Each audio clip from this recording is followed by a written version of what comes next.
जय हिंद दोस्तों कैसे हैं आप। उम्मीद करता हूं कि आप अच्छे होंगे। जो मेरा आज का वीडियो है ये है डिफेंस वेंचर पे।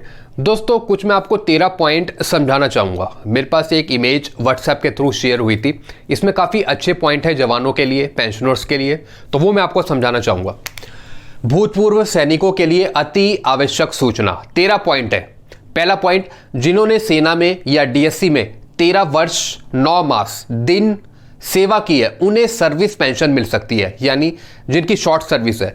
दोस्तों मैंने ऐसे कई पेंशनर देखे हैं जिनकी 15 साल से कम सर्विस है, लेकिन कईयों को पेंशन लेने में बहुत परेशानी हुई है। उन्होंने कुछ कोर्ट केस करे हैं और भी जगह उन्होंने बात करी है वकीलों से, तब जाके उन्हें पेंशन मिली है शॉर्ट सर्विस की। तो ये मैंने आपको बता दिया, जिन्होंने सेना में या डीएससी में 13 वर्ष 9 मास 13 साल 9 महीने सेवा करी है उन्हें सर्विस पेंशन मिल सकती है।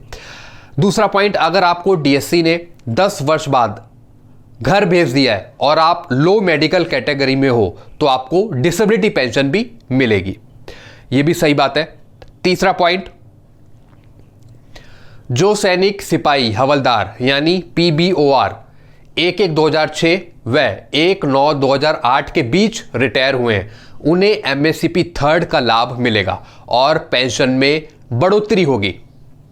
साथ में एरियर भी मिलेगा। अगर ये स्वर्ग से धर गए यानी इनकी डेथ हो गई है तो ये लाभ उनकी विधवाओं को मिलेगा। उदाहरण के तौर पर जो हवलदार दिनांक 30/9/2005 को रिटायर हुए उनकी पेंशन 8,205 रुपये से बढ़कर 10,029 रुपये होगी। दोस्तों जैसे मैंने आपको बताया, एसीपी एमएससीपी लग के नायब सूबेदार की पेंशन मिल जाएगी, यानी इसका 2.57, जैसा मैंने आपको कल एक पीपी में भी समझाया था।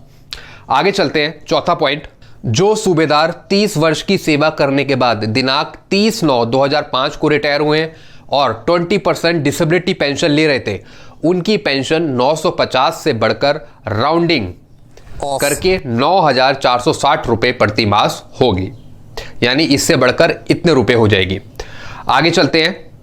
पांचवा पॉइंट, अब डिसेबिलिटी पेंशन के 3 रेट हैं। जैसा कि आप जानते हैं जो डिसेबिलिटी पेंशन अब दी जा रही है वो 50%, 75%, 100% पे दी जा रही है पेंशनरों को। 6 पॉइंट, जिस भूतपूर्व सैनिक की पत्नी का नाम या डेट ऑफ बर्थ गलत लिखवाई गई है तो वह ठीक करवाया जा सकता है, यानी आप करेक्शन करवा सकते हैं।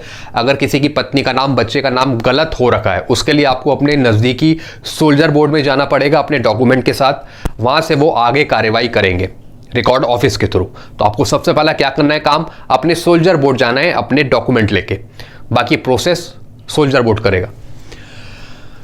अगला पॉइंट, दिनांक 1/1/2006 से पहले रिटायर हुए हवलदार जिनको ऑनरी नायब सूबेदार का रैंक घर आकर मिला हो और जिनको कोर्ट केस करके दिनांक 1/1/2006 से बेसिक पेंशन 7750 रुपये प्रति मास मिलती है, अब उनकी बेसिक पेंशन की रिफिक्सेशन में दिनांक 1/1/2006 से लेकर ओआरओपी तक भारी वृद्धि होगी। इसका उन्हें दोबारा एरियर भी मिलेगा। ये लाभ उनकी विधवाओं को भी मिलेगा, शर्तें नियम अनुसार होगी। आगे चलते हैं दोस्तों। जो सैनिक अथवा विधवा ये जानना चाहते हैं कि उनकी कितनी पेंशन बनती है, उनका क्या हक है, वो पता कर सकते हैं पीसीडीए के थ्रू अपने रिकॉर्ड ऑफिस में, सब चीज़ें आप पता कर सकते हैं। नेक्स्ट पॉइंट, जो सैनिक रिजर्विस्ट हैं वे भी अपनी पेंशन की जानकारी ले सकते हैं। अगर आप रिजर्विस्ट को पेंशन नहीं मिला है तो आप संपर्क कर सकते हैं। कई ऐसे पेंशनर हैं रिजर्विस्ट जिनको पेंशन नहीं मिल रही है तो वो भी पेंशन लेने के हकदार हैं और अपनी पेंशन की जानकारी ले सकते हैं।